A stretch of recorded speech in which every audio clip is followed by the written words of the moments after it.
ଏଠି ଆସ୍କା ପଞ୍ଚାୟତ ସମିତି କାର୍ଯ୍ୟାଳୟରେ ଜିଲ୍ଲା ସ୍ତରୀୟ ଜନଶୁଣାଣି ଆୟୋଜନ କରାଯାଇଥିଲା, ଯେଉଁଥିରେ ସବୁ ଲାଇନ୍ ଡିପାର୍ଟମେଣ୍ଟର ବିଭାଗୀୟ ଅଧିକାରୀ ବନ୍ଧୁଗଣ ସମସ୍ତେ ଉପସ୍ଥିତ ଥିଲେ।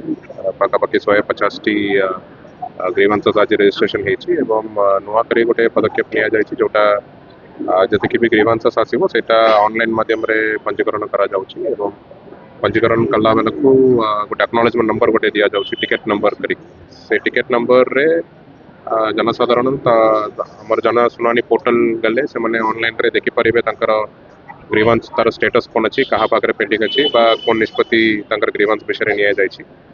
ସେଇଟା ଗୋଟେ ନୂଆ ନିଷ୍ପତ୍ତି ଆମେ ଗତ ସପ୍ତାହରୁ ଆରମ୍ଭ କରିଛୁ ଏବଂ ଆଗାମୀ ଦିନରେ ଆମେ ପ୍ଲାନ୍ କରୁଛୁ ଯେମିତି ଜିଲ୍ଲାସ୍ତରୀୟ ଅଧିକାରୀ ବନ୍ଧୁଗଣ ସମସ୍ତ ବିଭିନ୍ନ ଅଞ୍ଚଳକୁ ଆମେ ଯାଉଛୁ, ବ୍ଲକ ହେଡ଼କ୍ୱାର୍ଟର ବା ସବ୍ ଡିଭିଜନାଲ ହେଡ଼କ୍ୱାର୍ଟରକୁ ଯାଉଛୁ। ସେହି ଦିନ ପ୍ରତି ସୋମବାର ଦିନ ଆମର ବ୍ଲକ ସ୍ତରୀୟ ଅଧିକାରୀ ଯେତିକି ଅଛନ୍ତି, ବ୍ଲକ ଲେଭେଲ୍ ଅଫିସର ସମସ୍ତ ଗ୍ରାମ ପଞ୍ଚାୟତ ସ୍ତରୀୟ ଜନଶୁଣାଣି ମଧ୍ୟ କରିବେ।